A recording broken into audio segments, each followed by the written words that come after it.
Before the CCP gained power in 1949, China had about 2 million intellectuals. Although some had studied in Western countries, they still inherited some Confucian ideas.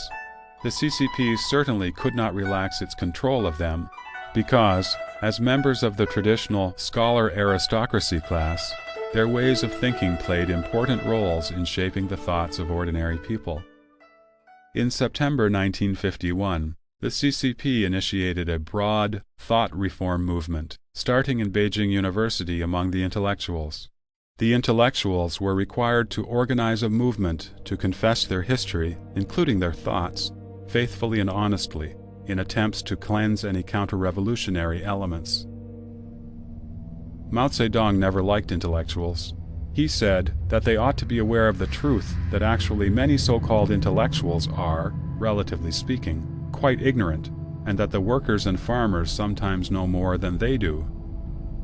Mao also said, compared with the workers and peasants, to the CCP, the intellectuals are dirty, and in the last analysis, the workers and peasants are the cleanest people, even though their hands are covered with dirt and their feet are smeared with cow dung. The CCP's persecution of intellectuals started with various forms of accusations, ranging from the 1951 criticism of wushun, or running schools with begged money, to Mao Zedong's personal attack in 1955 on writer Hu Feng, a scholar and literary critic, as a counter-revolutionary. In the beginning, the intellectuals were not categorized as a reactionary class, but by 1957, after several major religious groups had surrendered through the Unified Front movement, the CCP could focus its energy on the intellectuals now. The anti-rightist movement, then, was launched.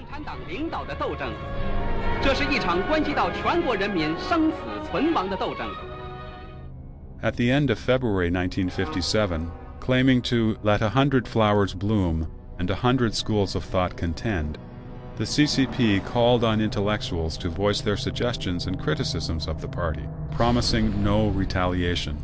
These intellectuals had been dissatisfied with the CCP for a long time for its ruling in every field, even though it was a layman in those fields, and its killing of innocent people during the movement to suppress counter-revolutionaries in 1950 to 1953, and the movement to eliminate counter-revolutionaries in 1955 to 1957. They thought that the CCP had finally become open-minded, so they began to speak their true feelings, and their criticism grew more and more intense.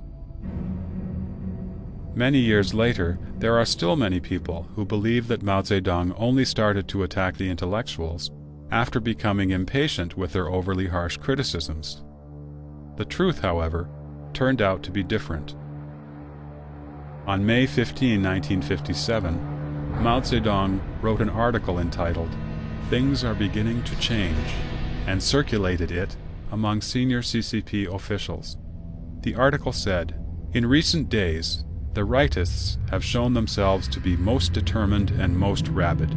The rightists, who are anti-communist, are making a desperate attempt to stir up a typhoon above Force 7 in China, and are so bent on destroying the Communist Party."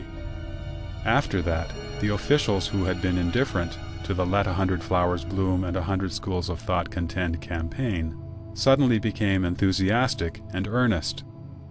In her memoir, The Past Doesn't Disappear Like Smoke, Zhang Bozhen's daughter recounted the following.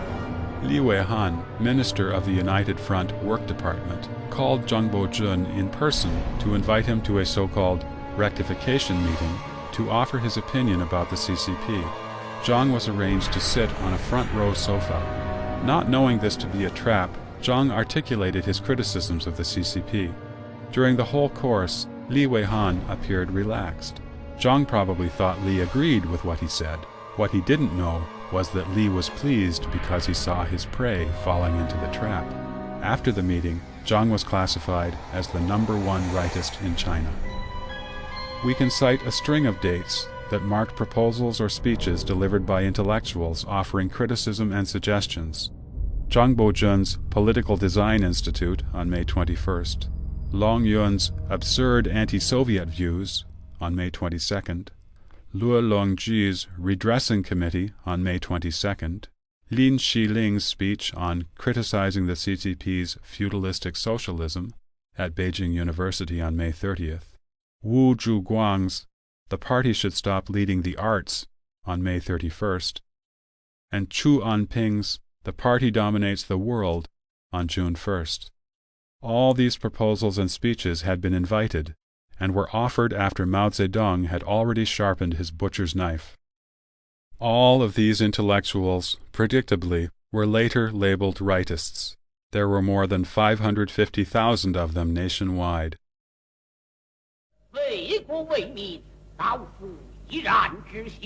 Chinese tradition has it that scholars can be killed but cannot be humiliated.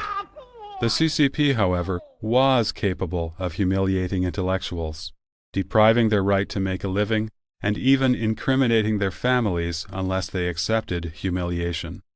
Many intellectuals did surrender. During the course, some of them turned in others to save themselves, which broke many people's hearts.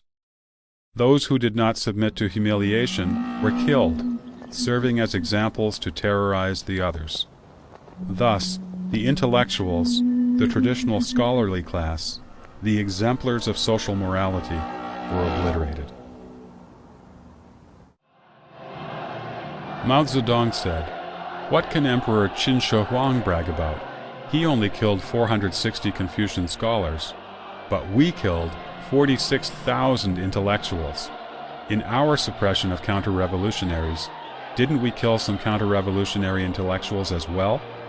I argued with the pro-democratic people, who accused us of acting like Emperor Qin Shi Huang. I said they were wrong. We surpassed him by 100 times.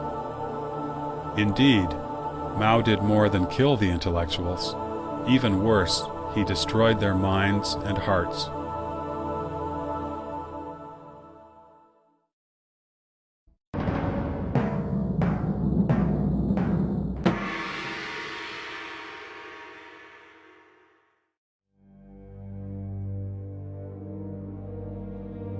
While the CCP was destroying the traditional semi-divine culture of China, it quietly established its own party culture through continuous political movements. As one of the CCP's classic documents, Mao's speech at the Yan'an Forum on Literature and the Arts named cultural endeavors and the military as the two battlefronts. It stated that it was not enough to have just the armed military, an army of literary arts was also needed.